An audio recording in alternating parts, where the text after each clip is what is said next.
تو وہ بڑی بات تھی ظاہر ہے اس زمانے کے اعتبار سے، لیکن یہ کہ تو وہ اچھا مسلسل اس کے لیے مطالعے کی ضرورت ہوتی تھی، کالج کی اپنی پڑھائی ہوتی تھی اور یہ کوئز کی اپنی پڑھائی ہوتی تھی. اور اسی زمانے میں میری پہلی کوئز بک بھی منظر عام پر آئی 1976 میں، کیا قائد بات اعظم کا سال تھا، کیا کہہ رہے قائد اعظم معلومات کے آئینے میں. جی جی جی تو وہ میری کتاب جو ہے سمجھیے 18 سال کی عمر میں منظر عام پر آئی تھی. اور اب قائد اعظم کا سال پھر آ رہا ہے، اور اب کے 150 سالہ قائد اعظم کی سالگرہ منائی جا رہی ہے کیا کہہ رہے ہیں. 2026 میں.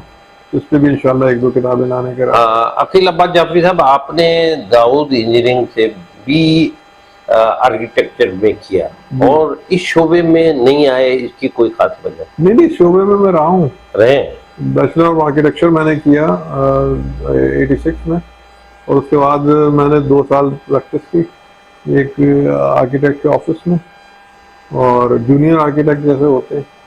پھر مجھے لیکچرشپ کے لیے منتخب کر لیا گیا. اچھا اس طرح. تو میں لیکچرشپ میں چلا گیا، یوں تھوڑا سا پریکٹیکل لائف سے الگ ہو گیا. پھر اس کے بعد آپ کو یاد ہوگا کہ 90s میں کراچی کے حالات کچھ ایسے ہوئے کہ جی بہت بگڑے بچوں کی ایجوکیشن وغیرہ بہت بری طرح سے متاثر ہو رہی تھی، جی اور شہر کے حالات ایسے تھے تو ہم اسلام آباد چلے گئے. اچھا یعنی بچوں کو لیا اور بس کہ بھائی بچوں کی پڑھائی تباہ خراب ہو رہی تھی. جی تو وہاں پر مجھے پھر وہ میری دوسری فیلڈ تھی ریسرچ کی، تو اس تعلق سے مجھے جاب مل گئی مختلف قومی زبان میں. اس زمانے میں یعنی میرے اسلام آباد شفٹ ہونے سے پہلے میری ایک کتاب آ چکی تھی ریسرچ بیسڈ، جس کا نام تھا پاکستان کے سیاسی وڈیرے. تو وہ ادھر آتے ہیں، ہم اس طرف آتے ہیں. وہ اس نے بڑی دھوم مچائی ہوئی تھی، جی اس لیے مجھے وہ جاب فوراً مل گئی. اور جو انٹرویو ہوا اس میں بھی وہ احمد ندیم قاسمی اس کو ایڈ کر رہے تھے سلیکشن بورڈ کو. جی تو انہوں نے بھی کہا کہ ماشاءاللہ ریسرچ کے لیے تو پھر آپ سے بہتر کوئی آدمی نہیں ہے. تو یوں میں پھر یعنی کراچی کے حالات سب ہیں اس کا، میری پسند ناپسند کا کوئی مسئلہ نہیں. عقیل عباس جعفری، لوگ بہت جو ہے آسان سہل پسند ہوتے ہیں، اور آپ نے تحقیق کا اتنا مشکل سبجیکٹ کیسے چوز کیا؟ کوئی اس حوالے سے تفصیل بتائیے. یہ اس میں میری پسند ناپسند یا میرے انتخاب کا کوئی دخل نہیں تھا، یہ اس کو ہوتی ہیں ساری چیزیں قدرت کی طرف سے. اصل میں یہ جو میری پہلی کتاب جس کا بھی میں نے ذکر کیا پاکستان کے سیاسی وڈیرے، جس میں پہلی کتاب وہ اس لحاظ سے کہ جس نے بہت ہی قبول عام حاصل کیا اور اس کے 8 ایڈیشن شائع ہو چکے ہیں. میں یہ دیکھ رہا تھا کہ حالانکہ میں سیاست پہ لکھتا نہیں تھا، لیکن میرا آبزرویشن یہ تھا کہ کچھ گھرانے ہیں ان کے افراد ہر سال ہر الیکشن میں جیت کر اوپر آ جاتے ہیں، چاہے وہ مسلم لیگ میں ہوں، چاہے وہ پیپلز پارٹی میں ہوں، چاہے کسی اور. تو وہی گھوم پھر کے وہی چہرہ رہتے ہیں، ایک بھائی اس پارٹی میں ہے، دوسرا بھائی اس پارٹی میں ہے، اور بہرحال ان کا اقتدار قائم رہتا ہے. تو ان کی میں نے پھر ریسرچ کرنی جب شروع کی تو پتہ چلا کہ یہ تو سلسلہ بہت اوپر انگریزوں کے زمانے تک جا کے ملتا ہے. اور وہ انگریزوں سے انہوں نے 1857 کی جنگ آزادی میں انگریزوں کو ساتھ دیا تھا، اس کے مطلب معاوضے میں ان کو زمینیں اور جاگیریں اور خطابات وغیرہ ملے تھے. تو یہ تب سے یعنی انتخابی دور میں تھے. عقیل بھائی، سیاسی وڈیرے آپ کی اتنی مقبول ہوئی، میں سمجھتا ہوں کہ پاکستان میں بہت کم ایسی کتابیں ہیں جو حقیقت پر مبنی ہیں، جو آپ نے ایک رسک لیا. تو آپ پر کوئی دباؤ یا کوئی پریشانی تو نہیں ہو؟ اللہ کا شکر ہے کہ اس سے زیادہ خطرناک کام بھی کیے میں نے، لیکن کبھی کوئی اس طرح کا پریشر نہیں آیا. کیونکہ اگر آپ نے میری وہ کتاب دیکھی ہے تو آپ نے دیکھا ہوگا کہ اس میں ہر سطر کا حوالہ موجود ہے، ہر سطر کا، ہر پیراگراف کی بات نہیں. کیا بات ہے، کیا بات. ہر جملے کا، ہر لفظ کا حوالہ ہے. تو وہ ان حوالوں نے مجھے بہت محفوظ رکھا. اور اگر کسی کو کوئی مطلب اعتراض بھی ہوا تو اس نے دیکھا کہ بھئی یہ تو فلاں کتاب میں موجود ہے، یہ فلاں جگہ موجود ہے. اچھا، آپ کی ایک اور کتاب پاکستان کی تاریخ کے حوالے سے کرونیکل، جو بہت مقبول ہوئی اور بہت پسند کی گئی ہے اس کے لکھنے میں، کیونکہ پاکستان کی تاریخ میں جس انداز میں آپ نے تفصیل بیان کیا ہے یہ بہت کامیاب کتاب ہے. فارمیٹ بالکل مختلف ہے نا. ہسٹری تو کئی لوگوں نے لکھی تھی مجھ سے پہلے اور میرے بعد بھی، لیکن میری جو کتاب تھی اس کا جو فارمیٹ تھا وہ انٹرنیشنل معیار کا تھا، جس میں تصویریں بھی ہوتی ہیں، چھوٹے چھوٹے واقعات ہوتے ہیں، تفصیلی واقعات بھی ہوتے ہیں، مختصر واقعات بھی ہوتے ہیں. تو وہ میں نے فارمیٹ وہاں سے اختیار کیا اور وہ پوری تفصیل میں نے اپنی کتاب کے پیش روز میں بیان کی ہے پاکستان کرونیکل میں، کہ یہ کس طرح خیال آیا، کس طرح سے کنسیو کیا میں نے، پھر کس طرح سے چیزیں جمع کی اس تعلق سے. کہ کہاں جیسے تصویریں شامل کرنی ہیں یا ٹیکسٹ شامل کرنا ہے یا اچھا اس میں ایک موضوع نہیں ہے، اس میں سیاست بھی ہے، اس میں ادب بھی ہے، اس میں فلم بھی ہے، بہت خوب، اس میں کھیل بھی ہے، اس میں شوبز بھی ہے، ظاہر ہے بڑی محنت اور صحافت بھی ہے۔ تو مختلف شعبوں کی کتابیں، ان سے معلومات اخذ کرنا، پھر ان کو اپنے ایک جگہ جمع ایک کرنا، جگہ مذہب بھی ہے اس میں، اور بہت سارے سینسیٹیو چیزیں بھی ہیں، ان کا بھی خیال رکھنا، ان کا بھی خیال رکھنا کہ کوئی ایسا نہ ہو کہ کسی کے مسلک کے خلاف کوئی بات ہو، کوئی ناگوار کسی کو گزرے اور بعد میں پرابلم ہو ناشر کو بھی، لکھنے والے کو بھی۔ تو اللہ کا شکر ہے کہ اس کتاب کو اب آج 15 سال ہو چکے ہیں آئے ہوئے، 15.5 سال، تو اس میں آج تک کسی نے کوئی ایسی نشاندہی نہیں کی ہے کہ جس سے کسی کے مفادات کو یا کسی کے مسلک کو یا کسی کے عقیدے کو بالکل پہنچتی ہے۔ احتیاط سے کام لیا، غلطیاں تو ہوئی ہیں، ظاہر انسانی کام ہے، 19-20 ہو جاتا ہے، 19-20 غلطیاں تو ہوتی ہیں، جی جی اور اس طرح کی کتابوں میں 2% کا مارجن بھی ہوتا ہے ہمیشہ، جی جی، کہ 2% حد تک اگر آپ غلطیاں ہیں آپ کی کتاب میں تو وہ اس کو نظر انداز کیا جاتا ہے۔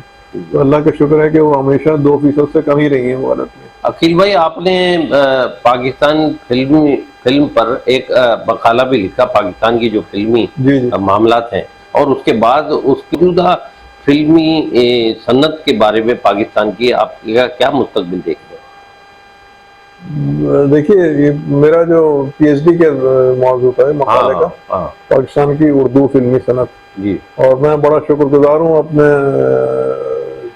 صدر شعبہ تھے اس وقت، اور میرے مدد نگراں بھی تھے مقالے کے، ڈاکٹر توصیف احمد خان۔ انہوں نے، میں تو کسی اور موضوع پہ میں نے سناپسس تیار کیا تھا، تو انہوں نے وہ سناپسس تو دیکھا، انہوں نے کہا کہ یہ بہت اچھا سناپسس ہے، اس سے بھی ہو سکتا ہے، لیکن میری خواہش یہ ہے کہ آپ فلم کے موضوع پر کریں۔ میں نے کہا آپ کو یہ خیال کیسے آیا کہ میں یہ اس پہ پی ایچ ڈی کر سکتا ہوں؟ انہوں نے کہا میں نے تمہارے آرٹیکلس دیکھے جو رابطہ میں چھپتے تھے، یہ فلم ہسٹری برصغیر کی فلمی تاریخ میں میرے مضامین چھپا کرتے تھے، اور 26 آرٹیکلس میرے 1987 سے لے کے 1990 تک مختلف شماروں میں شائع ہوئے، تو وہ ان کی نظر سے گزرے تھے۔ تو انہوں نے کہا کہ دیکھیں، صحافت میں پی ایچ ڈی تو کر رہے ہیں لوگ اور وہ مزید کرتے رہیں، جی جی، آپ کریں فلم پر، یہ بھی صحافت کا حصہ ہے، میڈیا سائنس کا حصہ ہے، ماس کمیونیکیشن کا موضوع بھی اہم ہے، اور اہم موضوع ہے۔ اس موضوع پر آج تک پاکستان میں کسی نے کام نہیں کیا، بہت اچھا۔ اور جو انہوں نے کہا بھی ویسے کہ فلمی صحافی جو ہوتے ہیں انہوں نے متفرق مضامین لکھتے ہیں، وہ اپنی جگہ پر اہمیت کے حامل ہوتے ہیں، جی جی، لیکن کسی نے ایک بھرپور کام، پورا جائزہ، پوری ہسٹری، پورا انالیسس، اور وہ نہیں کیا کسی نے۔ تو آپ کر سکتے ہیں، انہوں نے کہا کہ میرا مجھے یقین ہے کہ آپ کر سکتے ہیں۔ تو ان کی ہمت افزائی کی وجہ سے، ڈاکٹر توصیف احمد خان کی وجہ سے میں نے بھی ہمت کی چیزیں جمع کی، تو وہ پھر ہوتا چلا گیا مختلف چیپٹر۔ پہلے ایم فل کے لیے ہم نے رجسٹریشن کرایا تھا، پھر M Phil leading to P H D تھا اس زمانے میں، تو وہ پھر پی ایچ ڈی میں کنورٹ ہو گیا، اور پھر مزید ہم نے کچھ چیپٹرز لکھے تو اس پہ پی ایچ ڈی کی ڈگری ایوارڈ ہو گئی۔ عقیل بھائی، آپ کتابی شکل میں بھی آ چکا ہے۔ بالکل بالکل، آپ نے شاعری کا آغاز کب کیا، ابتدا کب کی، اور پہلا شعر کب کہا؟ یہ میں نے بتایا آپ کو کہ جاننا چاہیں گے۔ پہلا شعر تو میں نے لکھا 1968 میں، مجھے اچھی طرح سے یاد ہے، بس میں سفر کر رہا تھا میں، اور وہ شعر یہ تھا کہ مبالغہ یہ نہیں بلکہ ایک حقیقت ہے، بشکل گل ہے انادل کو جستجو تیری۔ کیا کہنا؟ اچھا، میں نے یہ اپنے کلاس ٹیچر 1968 میں، 68 میں، ماشاءاللہ، انہوں نے کہا بھائی تم کو ابھی اندازہ نہیں ہے تم نے کیا شعر لکھا ہے، بشکل گل ہے انادل کو جستجو تیری، یہ تو تصوف ہے پورا۔ کیا بات! اچھا، ہمیں پتہ نہیں تھا تصوف کیا ہوتا ہے۔ کیا کہنا؟ تو انہوں نے کہا کہ تم نے تصوف کا شعر لکھا ہے، یہ معرفت کا شعر ہے۔ بہت سر وہ تو ہمیں نہیں معلوم تھا کہ یہ کون سا شعبہ ہے۔ پھر اس کے بعد ہمارے بچوں کے موضوعات پر لکھی ہوئی کچھ نظمیں جو ہیں بچوں کے رسالوں میں شائع ہوئی۔ ایک رسالہ نکلتا تھا بچوں کا زمانہ، ابتدائی 2-3 نظمیں اس میں چھپی، پھر ہمدرد نونہال میں، تعلیم و تربیت میں، بچوں کی دنیا میں، گنچا میں، اس زمانے کے جتنے بھی ہونہار پاکستان تھا سب میں نظمیں میری چھپتی رہیں۔ تو پھر میں نے میٹرک کیا 72 میں، اور جب میٹرک کیا تو اس کے بعد پھر مجھے خیال ہوا کہ اب یہ بچوں کی فیلڈ چھوڑنا چاہیے اور بڑوں کی فیلڈ میں آنا چاہیے۔ تو وہ پھر میں نے اس کے بعد غزل وغیرہ لکھنی شروع کی، اور 1976 میں ہی بورڈ آفس نے ایک شاعری کا مقابلہ کروایا تھا۔ اچھا، قائد اعظم کے موضوع پر شعر۔ کس سن کی بات ہے؟ 1976، جب قائد اعظم کا سال منایا جا رہا تھا، اسی زمانے میں میں نے کوئی بھی جیتا تھا۔ جی جی، تو انہوں نے کہا کہ جو قائد اعظم پر نظمیں لکھی۔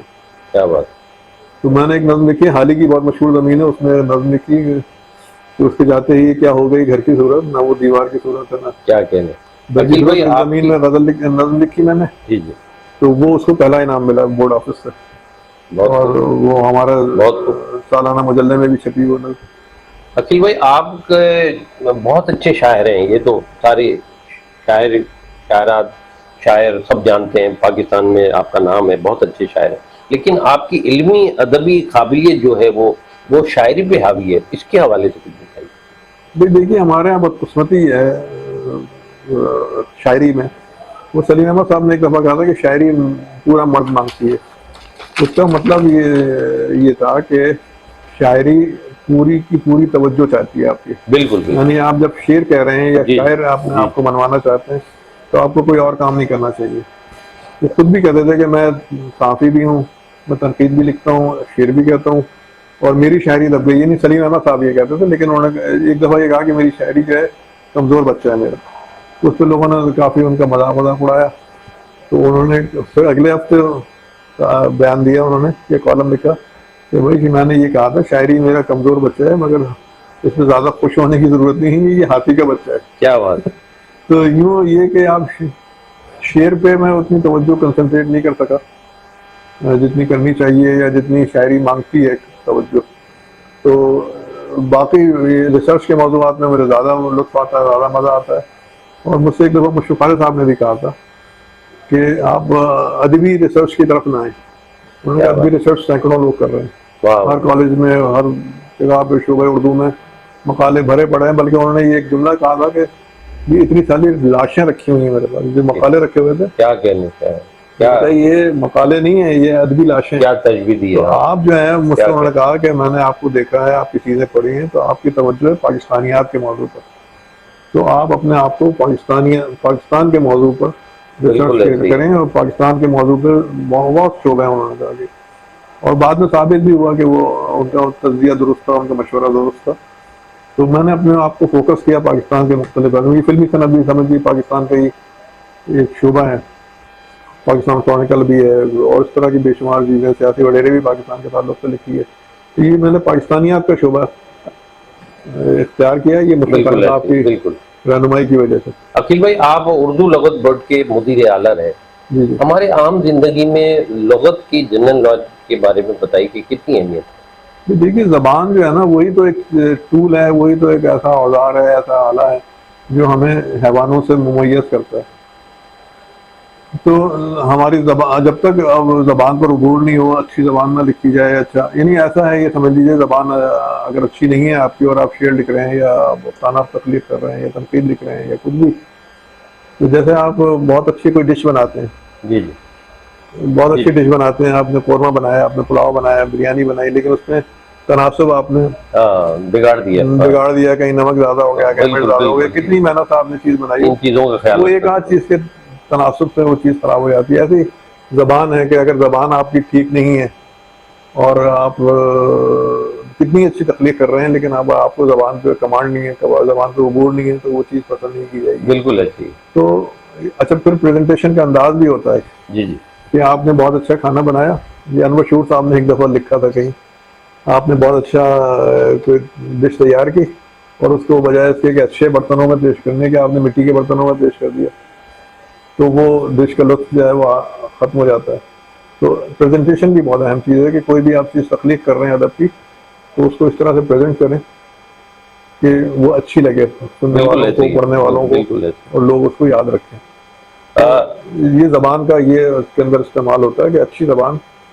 اور ہمارے یہاں بہت سارے لفظ بے سوچے سمجھے جو ہے نا غلط بولے جا رہے ہیں. مثلا ایک لفظ بولا جاتا ہے کہ فلاں لوگوں نے وزیر اعلیٰ کو مختصر بریفنگ دی. اب بریفنگ کا مطلب ہی مختصر بریفنگ لگانے کی ضرورت ہی نہیں. یا تو آپ کیا کہتے ہیں بریفنگ دی بس کافی. مختصر بریفنگ کیا ہوتا ہے؟ عقیل بھائی مستقبل میں اردو کی جو ہے کس صنف کی طرف ترقی زیادہ ہے؟ نظم ہے، غزل ہے، کس آپ دیکھ رہے ہیں؟ دیکھیے سہل پسندی ہے. اصل میں غزل لکھنا جو ہے نا وہ بہت مشکل کام ہوتا ہے. ہر شعر میں آپ کو یعنی پوری نزاکت کا خیال رکھنا پڑتا ہے، تخیل کا خیال رکھنا پڑتا ہے، زبان کا خیال رکھنا پڑتا ہے، پیشکش ہوتی ہے، قافیہ، ردیف، ہر چیز، وزن، بحر، تب کہیں جا کے ایک غزل تیار ہوتی ہے. اور ہر شعر میں آپ کو ایک نیا مضمون باندھنا ہوتا ہے.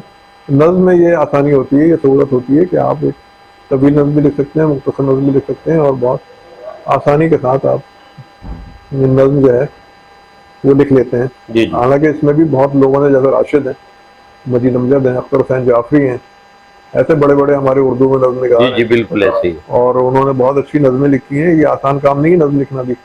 تو دراصل یعنی دونوں کا ہی مستقبل ہے۔ غزل یہ ہے کہ ذرا چلتے پھرتے ہو جاتی ہے، نظم کے لیے بیٹھنا پڑتا ہے، نظم کے لیے پورا تخیل۔ عقیل بھائی، آپ نے اسلام آباد میں اردو مقتدرہ میں کام کیا، اردو اخبار کے مدیر بھی رہے، جی اور وہ تجربہ اس کے بعد تحقیقی کام بھی کیا، وہ کیسا رہا؟ بہت اچھا یعنی وہاں پہ ماحول تھا، علمی ماحول تھا، علمی ادارہ تھا، اور وہاں پہ مجھے پتہ چلا کہ تحقیق کرنے کے لیے کیسے کتنا مارنا پڑتا ہے، کیسے محنت کرنی پڑتی ہے، کیسے کام کیا جاتا ہے۔ تو وہاں سے وہی جو میں نے وہاں پہ محنت کی تھی، وہی تجربہ اردو لغت بورڈ میں کام آیا۔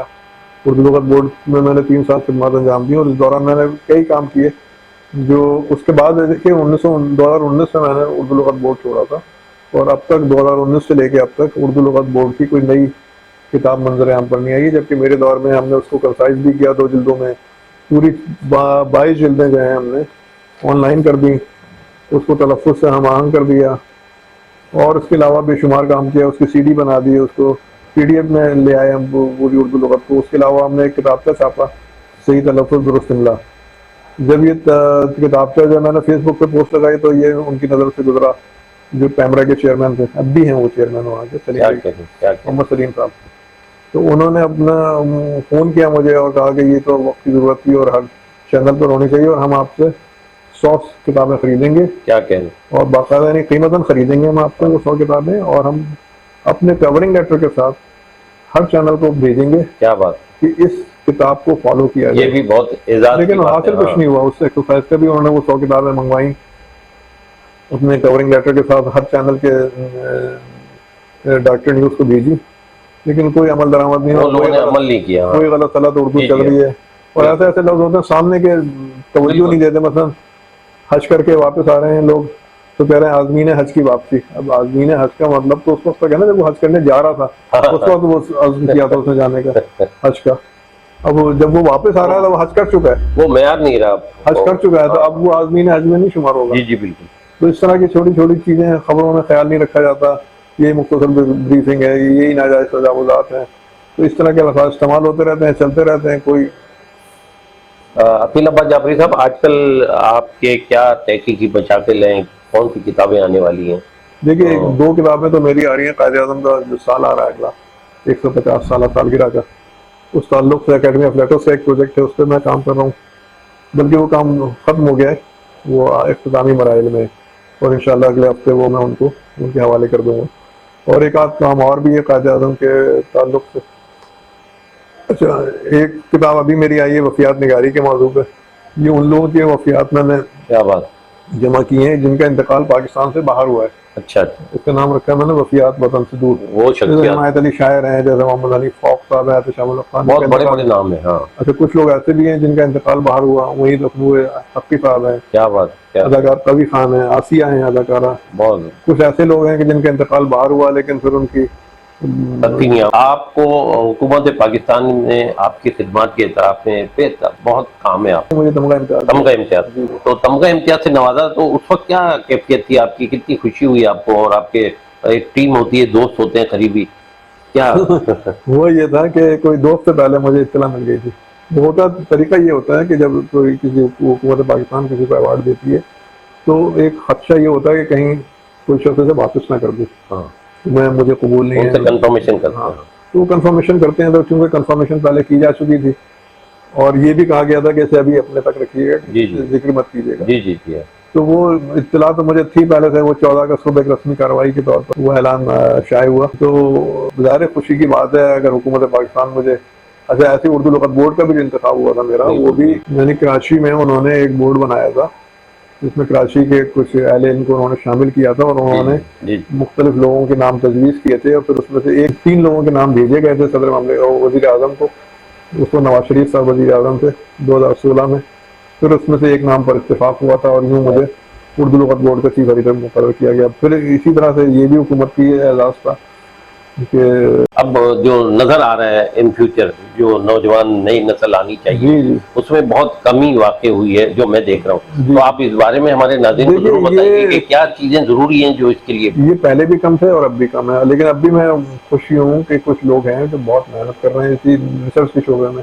ایک نام میں بطور خاص لینا چاہوں گا, افسار احمد ہمارے دوست ہیں سارے میں جنہوں نے قومی نغمات کے تعلق سے ریسرچ کی ہے, تحقیق کی ہے, کتابیں بھی ان کی 2 آ چکی ہیں اور بہت اچھا انہوں نے اس موضوع پر کمانڈ ہے ان کو اور کام کر رہے ہیں. تو لوگ کر رہے ہیں کام تحقیق کے شعبے میں, لیکن ظاہر ہے اس کے لیے مطالعہ بہت ضروری ہے. جی جی اور مطالعے کے لیے جو ہے نا لوگوں کو لائبریریز کا رخ کرنا چاہیے, اردو بازار وغیرہ جو یہاں پہ کتابیں ایکسپو سینٹر وغیرہ میں جو بک فیئرز ہوتے ہیں وہاں ضرور جانا چاہیے, بالکل کتابیں خریدنی چاہیے. بالکل. اور یہ جو PDF کی وبا ہے یا اس طرح سے شارٹ کٹس ہیں کہ گوگل پہ چلے گئے, گوگل سے کوئی چیز انفارمیشن اٹھائی اس یہ اگر کام کریں گے تو پھر کبھی ریسرچ میں نام نہیں بنے گا, کیونکہ یہ ٹولس تو سب کے پاس ہیں.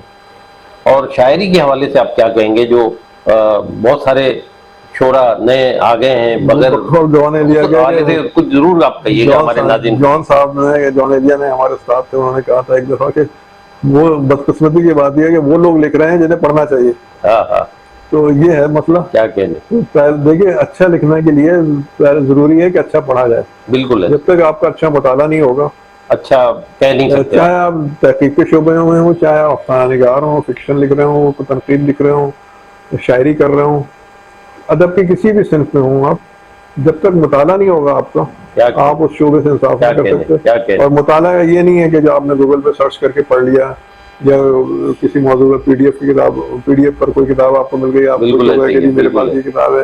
لوگوں کو میں نے دیکھا 10,000 کتابیں اپنے موبائل میں لیے بیٹھے ہیں کہ میرے پاس 10,000 کتابیں جو PDF کی شکل میں موجود ہے. مسئلہ یہ ہے کہ جب تک وہ کتاب کا لمس آپ نہیں, کیا کہنے, اور جب تک آپ اس کے, کئی دفعہ ایسا ہوتا ہے کہ وہ کتاب مجھے PDF پہ دستیاب ہو جاتی ہے لیکن میں اس کو تلاش کر کے خرید کے لاتا ہوں. کیا کہنے, مجھے کتاب پڑھنے میں مزہ آتا ہے, ہاتھ میں لے کر پڑھنے کا, اس طرح سے PDF میں پڑھنے کا. PDF اس کو پڑھیں جب وہ کتاب کہیں بھی کسی بھی قیمت پہ دستیاب نہ ہو, 100 سال پرانی کتاب, 50 سال پرانی کتاب جس کے دوبارہ چھپنے کا امکان نہ ہو. بالکل ایسے ہی ہے. لیکن نئی کتاب کی لوگ فوراً PDF بنانے کی فرمائش کرتے ہیں اور کہتے ہیں کہ اس کی PDF بھیجیے. اس وقت مجھے خرید کے پڑھنے میں جو اہمیت ہے, بک انڈسٹری ہماری ختم ہو رہی ہے. بالکل. افسوسناک بات یہ ہے اس وقت کہ ہماری جو کتابی صنعت ہے, میں مختلف بک ایمبیسڈر بھی ہوں میں نیشنل بک فاؤنڈیشن کا, ماشاءاللہ. ابھی ان کے MD آئے ہوئے تھے کراچی 2-3 ہفتے پہلے, ان سے بھی ملاقات ہوئی. انہوں نے بلایا تھا کہ آپ ہمیں اس ادارے کے تعلق سے کچھ تجاویز دیجیے. تو یہی ساری باتیں ہوئی کہ جو ریڈرز کلب تھا اس کو فعال کریں دوبارہ. بالکل ہے.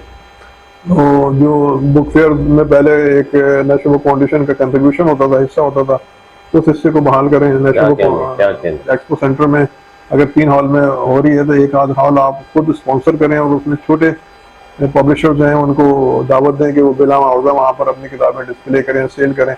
جیسے یہاں پر آرٹس کونسل میں ہوتا ہے, عالمی اردو کانفرنس میں بک فیئر جو ہوتا ہے, بالکل, تو اس میں کوئی کرایہ نہیں لیتے. یہ احمد شاہ صاحب کی بڑی اچھی بات ہے کہ وہ اس میں کوئی کرایہ نہیں لیتے, جگہ دیتے ہیں. اچھی بات ہے. اس میں بھی کچھ پرابلم آتی ہیں, کچھ لوگوں کو ہوتا ہے ہمیں یہ جگہ کیوں دے دی گئی, وہ جگہ کیوں دے دی گئی, یہ تو چیزیں چلتی رہتی ہیں. لیکن بہرحال بک کو پروموٹ کرنے کے لیے یہ ایک بہت شائن قدم ہے. اور یہ ہمارے جو ایکسپو سینٹر میں ہوتا ہے بک فیئر, اس میں بھی ہمارے جو لوگ اس کو آرگنائز کرتے ہیں, جو منتظمین ہیں, ان کو نیشنل بک سینٹر ایکسپو سینٹر میں جو ہوتا ہے سالانہ, اس میں بھی مجھے کتاب کی خدمات انجام دینے پر 2023 میں ماشاءاللہ ایوارڈ میں مجھے اور ڈاکٹر اعلان حفیظ صاحب کو ملا تھا. بہت.